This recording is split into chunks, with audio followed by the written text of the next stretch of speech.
Hey, welcome back to Investment Fund Secrets. I'm Pennington, and today we're going to talk about why starting a fund is not for everybody.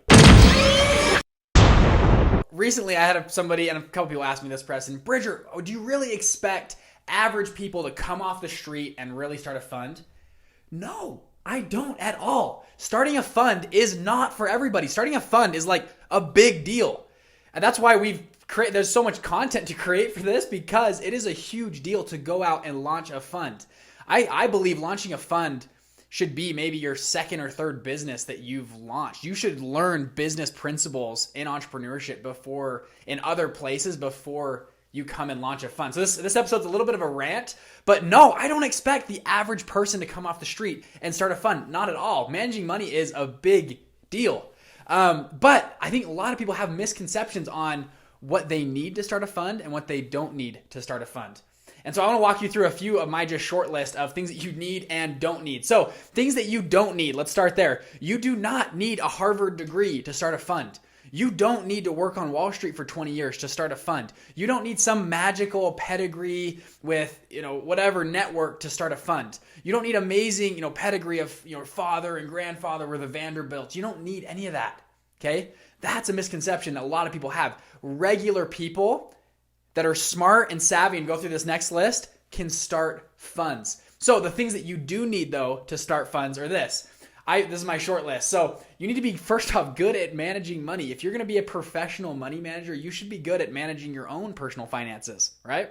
You need to be hardworking. It's amazing. I was talking to my brother-in-law yesterday. We were talking, he runs an amazing multi-million-dollar business, has done really well, never went to college, or he went to college for a little bit, dropped out. And we both were talking about the overvalue that people put on a college degree. Now, college is great. You can learn a lot there, a lot of networking. It's fantastic things that come from universities. But I think we were both agreeing on this, a lot of university students go and turn their mind off. Like, Bridger, what are you talking about turn your mind off? You're at school, you're learning, you're taking quizzes and stuff. Yeah, you're doing a lot of busy work, right? Your mind is turned off on your career, life decisions. And it's turned on of, I got to get this busy work done. I got this assignment done. I got to get this test done.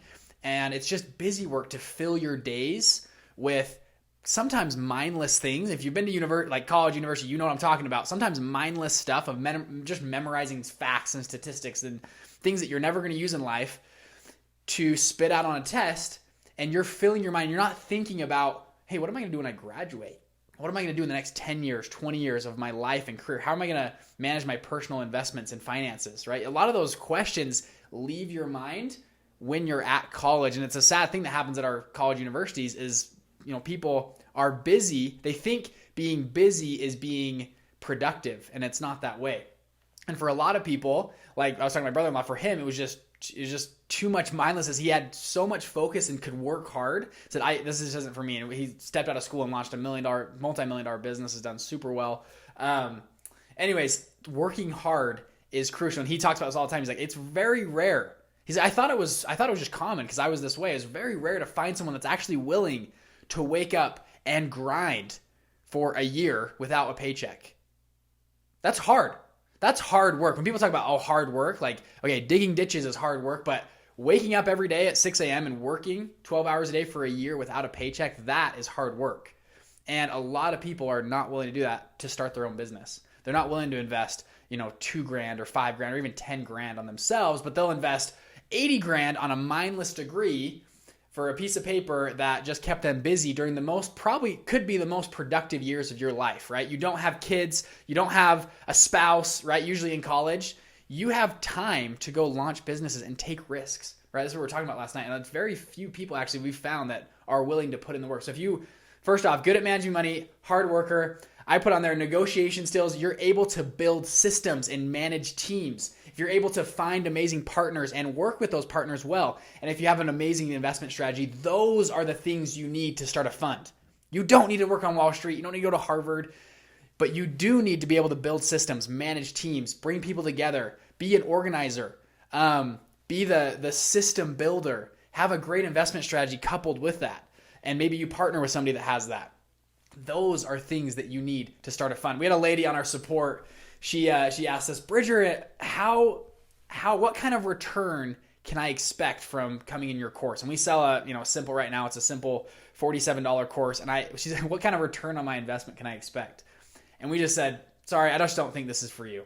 Right? We just said, no, you're not allowed to come in, because we are actively, and people might say, wow, why don't you let her in? What are you doing? I am actively keeping people out of our programs and content just as much as I'm actively bringing them in. Now that might make you pause for a second. Like, why would he do that? Because there are people, certain people I do not want in our courses and programs with our coaching, because they are such a hassle and burden on support on me to help them. Right? I would rather not take your money. Just keep your own money. Go somewhere else. We don't want you in our programs if you have that mindset of exactly, Bridger, what's the return on my investment that I can expect from you? Right? I'm just like, sorry, this isn't for you. And that might be harsh, but it saves us a ton of time, and we want to bring in the right type of people. A lot of the content I create, I try to be polarizing with it because I want to kick out a lot of people that I don't want to work with. And I want to bring in and attract people that think like me, that are good at the things I just talked about, hardworking, negotiating, building systems, bringing people together. And that's what I try to teach and share, because that's what's been successful in my fund, when launching my fund. So with this, no hard feelings. I love you. But a lot of people we're trying to actually kick out to take, burdens off our support and off of our, content. We don't want to work with some people. So starting a fund is not for everybody. But if you're hardworking, if you have good negotiation skills, if you can build systems and teams and bring people together and have that drive, starting a fund is a very, very lucrative way to make money. And we kind of went through our mission statement. My mission is to help you design and build very lucrative funds for yourself and your family and your team. That's all I'm trying to do. I'm helping you design a fund. I'm not going to give you an investment strategy. Right? That's for you to figure out, but I'll give you a few ideas.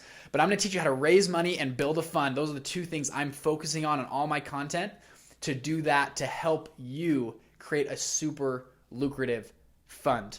And that's what we're trying to do here on this podcast and our show and all of our products we sell and everything like that. That's our whole purpose and goal, is to do that. So starting a fund is not for everybody, but it's for a lot of people that, they didn't work on Wall Street. They've had this misconception, this false belief that, man, I didn't come from the Vanderbilt family. I'm not a Trump, so I can't start a fund. That's ridiculous. There are thousands of funds in America right now launched and created by just seemingly regular Joes that were just good at managing money, good at negotiation, good at finding deals, good at investment strategy, and good at building teams.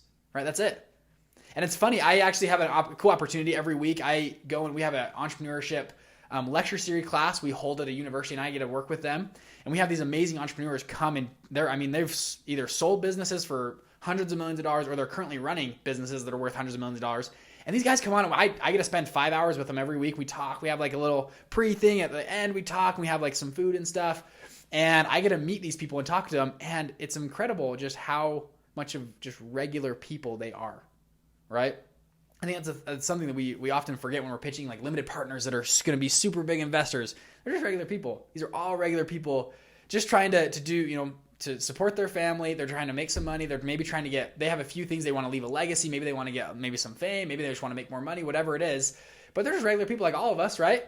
They put their pants on one leg at a time, just like me and you, right? And I get to spend, a lot of hours with people that are very wealthy and rich, and we joke and laugh just like I'm talking with my cousin from Canada, or, my buddy from down the street. It's about the same conversations. We're talking about sports and politics and religion, whatever it is, right? It's not as crazy as you think to start a fund. So I hope this episode is a little bit of a rant, a little bit of a, one-off on some support tickets we've had, but I want you to know that's where we're coming from with this episode. And I hope that you know that you can do this. I was able to start a fund. My dad, if you've heard his story, not that great of a resume, now runs a $20 billion fund. And a lot of the fund managers that I'm trying to bring on this show are the same way. Regular people that decided to work hard could say, I can build a system. I'm not the smartest guy, but I can bring the pieces together and launch a fund. I hope that gives you confidence in launching your fund. So anyways, love you all, and I'll see you in the next episode. Peace.